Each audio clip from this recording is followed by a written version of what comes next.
এল্লাবাড়ি বাগানো দুইটা শিব বাবার নামে সারে আজকে থেকে 5 বছর আগে ছাড়া হয়েছে, যে সারটারে প্রত্যেক হিন্দু মুসলিমে এটারে নিয়ে তারা গরু লাগিয়ে ইউজ করে। কিন্তু এই জায়গার মধ্যে দুর্ভাগ্যজনক ব্যাপার, কিছু হিন্দু এলাকার মানুষে কালকে রাত্রে 3:30 সময় গরুর আওয়াজ শুনছে, শোনার পরে মানুষ মনে হচ্ছে বাঘ মনে বাড়াইছে, তার মানুষ রয়ে বাড়াইছে না।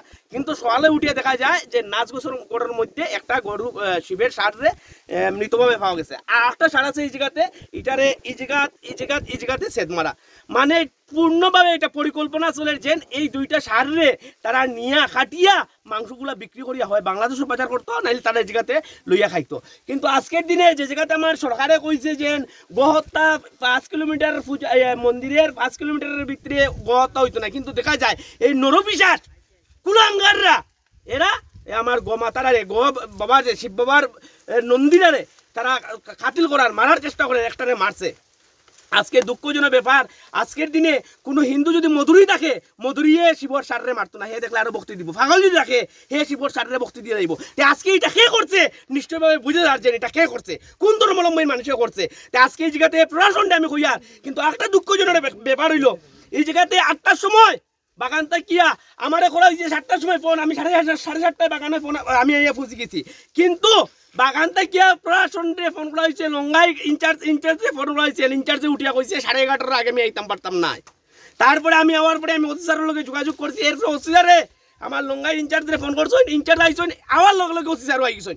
এটা কিতা বুঝা যায় লঙ্গাইয়ের ইনচার্জ এটার মধ্যে কিতা কতটুক কিতা কররা কিতা না, আজকে সাধারণ মানুষ তার উপরে কোনো ভরসা নাই।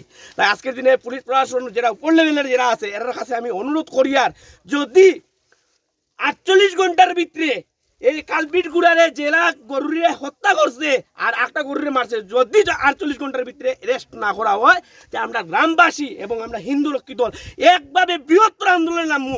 যে আন্দোলনে যদি অতি দুর্ঘটনা হয় একদম ধ্বংস হয়ে যাবে।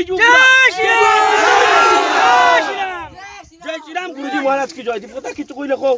এটা আমাদের বাগানের লোকরাই ছেড়েছে, প্রায় 5 বছর ধরে এখানে আমাদের আছে। আমরা সবাই ওকে ভক্তি দেই। এমনকি এই যে কিনারে যে কয়েকটা গ্রাম আছে, যখন গরু ওদের গাভী যখন হয় তখন এই সারের কাছে নিয়ে আসে। আমরা কোনো পয়সা করে কিচ্ছু নেই না, এখানে জাত বাতের কোনো দরকারও নেই, যে কোনো জাতি মানুষ আসুক এখানে ব্যবহার করে যায়। আমরা এটা নিয়ে পুলিশ প্রশাসনের কাছে করছি, অনুরোধ করছি যে আজকের যে আমাদের ষাঁড়টার উপর যে অত্যাচার করেছে বা আমাদের দেবতার উপরে, এটা সার বলবো না, আমি আমাদের দেবতা, যেহেতু আমরা শিবের নামে ওকে উৎসর্গ করে ছেড়েছি, আমরা ওটাকে পুজো করি। আর আমরা তো কখনোই হিন্দুরা এর উপরে কোনো দিন লাঠিও চার্জ করিনি। আমরা কোনো ওকে যদি খেদাতে হয়, আমাদের যদি ক্ষতি করে আমরা খেদাই একমাত্র জল দিয়ে আমরা জল ঝিটিয়ে ওকে সরিয়ে দিই, তখন সারও মেনে যাই। এমনকি কোনো বাচ্চাদের উপরেও অত্যাচার করেনি সার আজ পর্যন্ত। আমরা ওই তো দেখছেন সবার সামনে দাঁড়িয়ে আছে, সবে হাত দিতে পারছে, কোনো সারে লড়াচড়া করছে না। তো তাহলে আমাদের বাগানের মানুষে কখনোও এটার উপরে অত্যাচার করেনি, এটা করেছে বিধর্মী যাত্রা। আর আমরা সকালে গিয়ে স্পটে গেলাম, স্পটে গিয়ে দেখলাম ওখানে মাটি ছানা আছে, কিছু রক্তও যখন হয়তো পড়েছিল। প্রথমে আমরা দেখেছি যে লাল লাল দাগ, এরপরে আবার যখন আমরা কিছু লোক সঙ্গ নিয়ে গেলাম তখন দেখছি ওখান থেকে মাটি ছেড়ে সরিয়ে নিয়েছে, রক্তগুলো আর এখানে নেই। এরপরে তো আমরা পুলিশ প্রশাসনের কাছে ফোন করা হলো, আমাদের ওয়ার্ড মেম্বার উনি ফোন করেছেন 8টা কত মিনিটে, এরপরে তো দেখছি না প্রশাসনের কোনো নির্দিষ্ট পাওয়া যায়নি। এমনকি ওরা বলছে 11টার সময় আসবো, 11টার সময় আসবে। এর মানে কি যে তখন থেকে যে দাগগুলো আছে হয়তো রক্ত যেখানে আছে সেগুলো মুছে যাবে, এরপরে ওরা আসবে। এটাই ভাবা গেছে যে কোনো স্পট থাকবে না। এটা মানে কী ধরনের একটা ঘটনা বলবো আমি তো বলতে পারছি না।